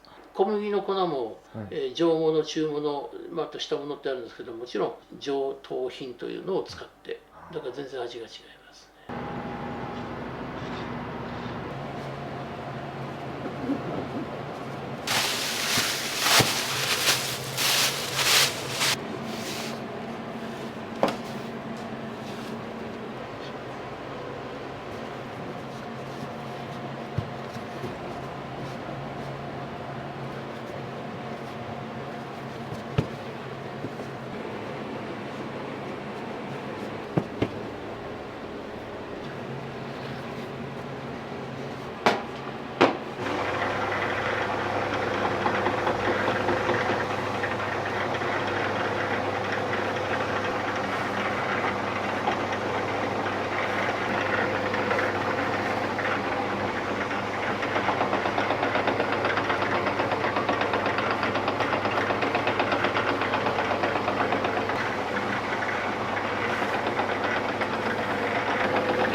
願いします。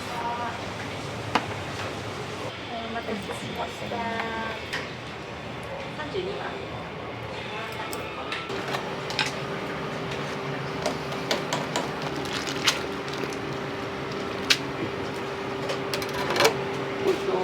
はい、すいません。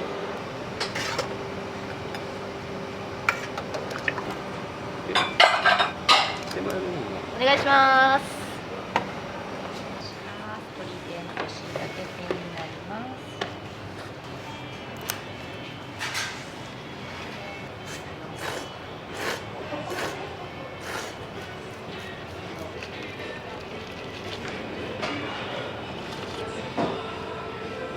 お弁当あんかけ海苔。お願いします。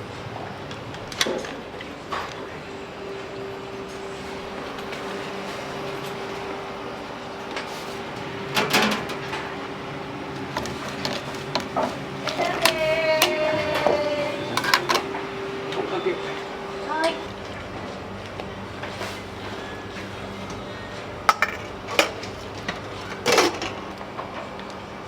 いらっしゃいませ。いらっしゃいませ。はい、お願いします。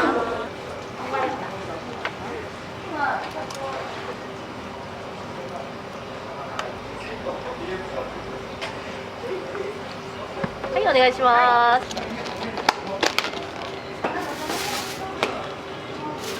弁当お待たせいたしました。ありがとうございました。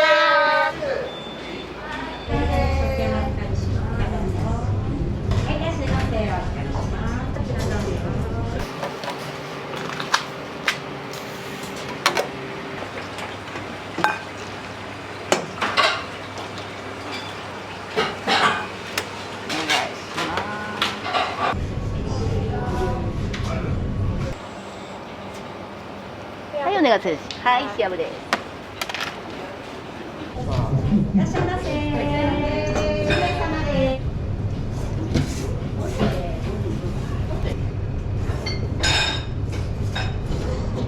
ありがとうございました。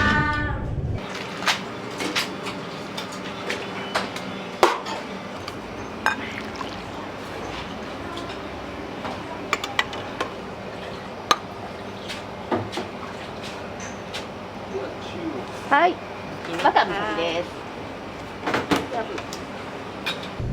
わかめの方。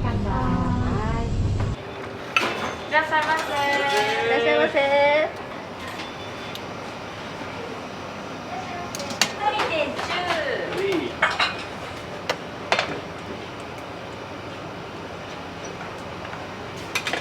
はい、お願いします。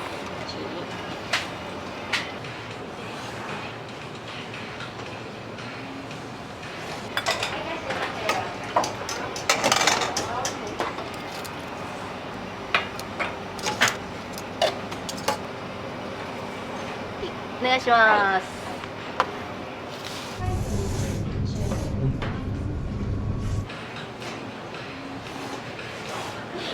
肉玉ぶかけ。ありがとうございます。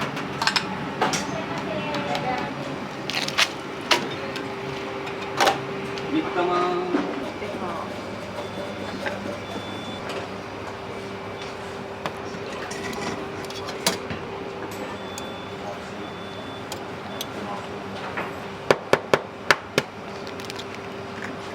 おかけ中。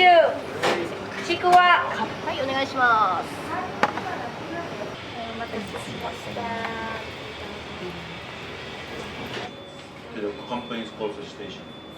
We pay for the accommodation fee as a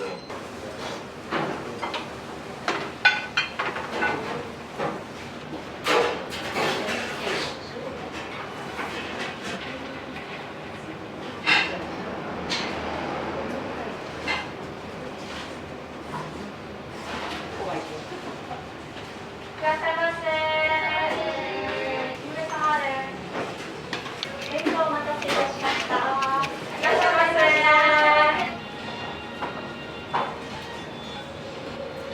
らっしゃいませ。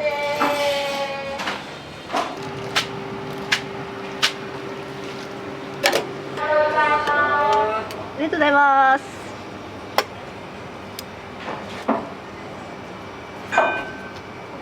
願いします。鳥天の台になります。肉ネギ。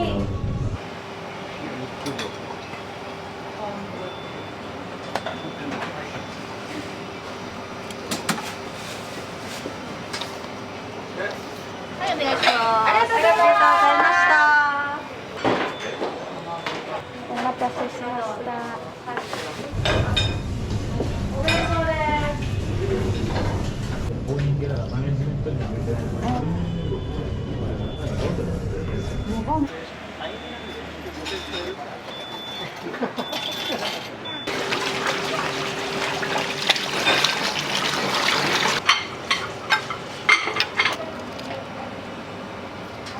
お願いします。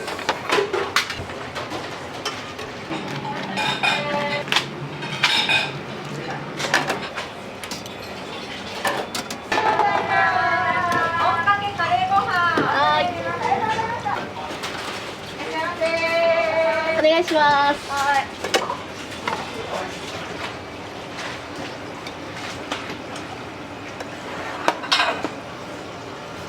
はい、お願いします。はい。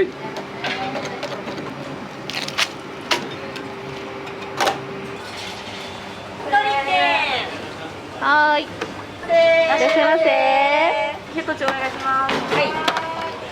200です。は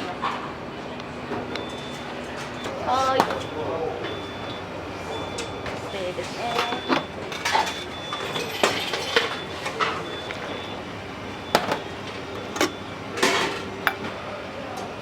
はい、お願いします。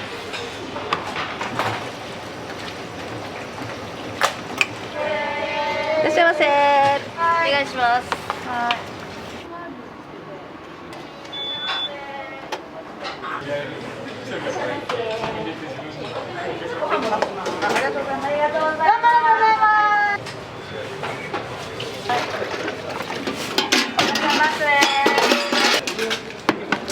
かけ冷や。第2つ。はい、かけです。はい。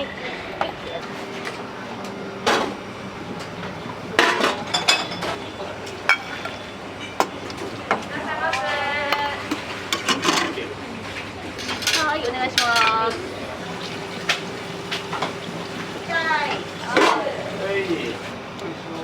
はい。豚肉中に。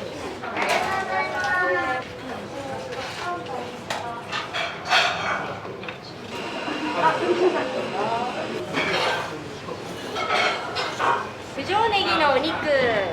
はい。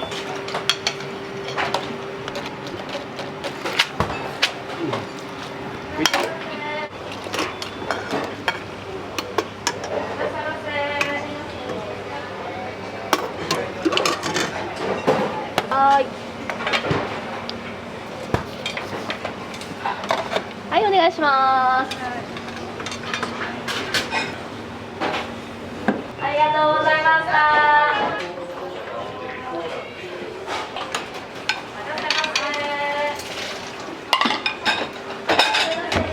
いらっしゃいませ。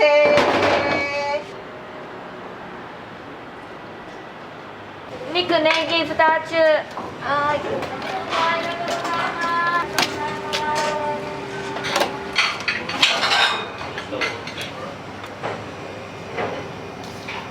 はい、お願いします。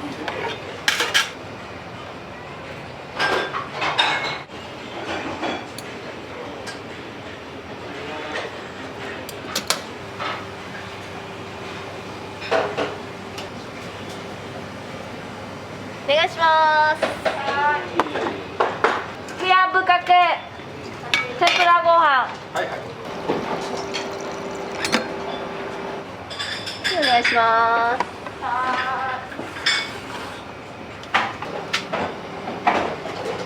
い、すいません。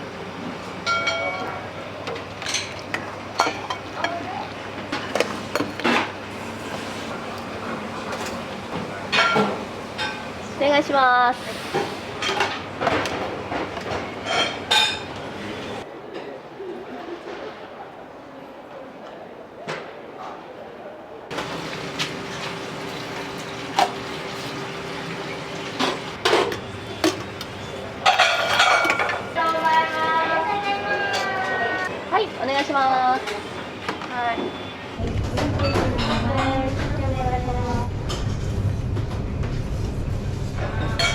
そうですよね。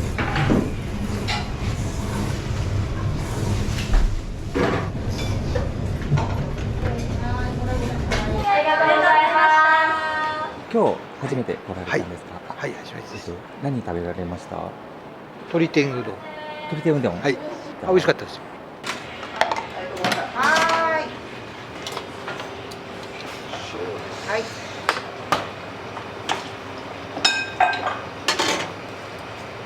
お願いします。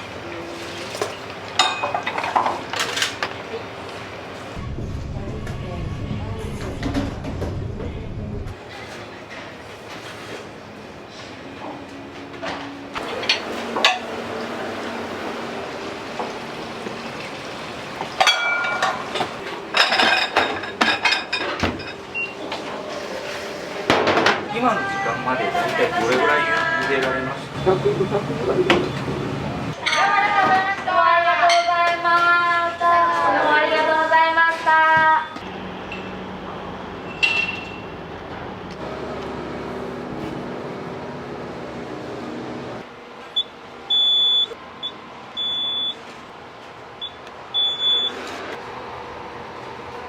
鶏天大レッツゴー。はーい。お願いします。お待たせいたしました。ありがとうございました。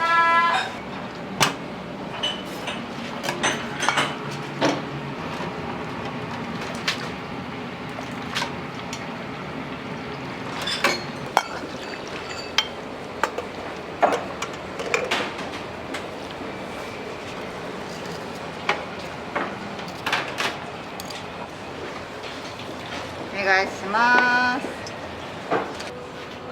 お待たせしました。鶏天の一玉とレンコン天になります。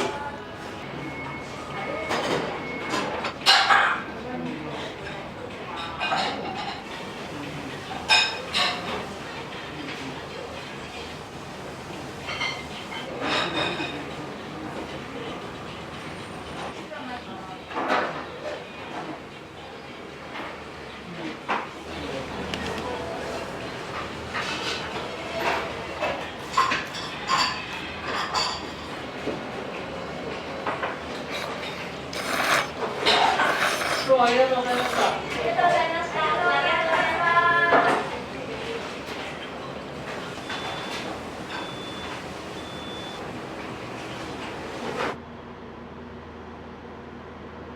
す。やっぱり皆さんがこう美味しいって言ってくれなきゃいけないんで、自分が美味しいだけではいけないからですね、万人の方がこれ美味しいねって言ってくれるような味を追求していったつもりなんですけどね。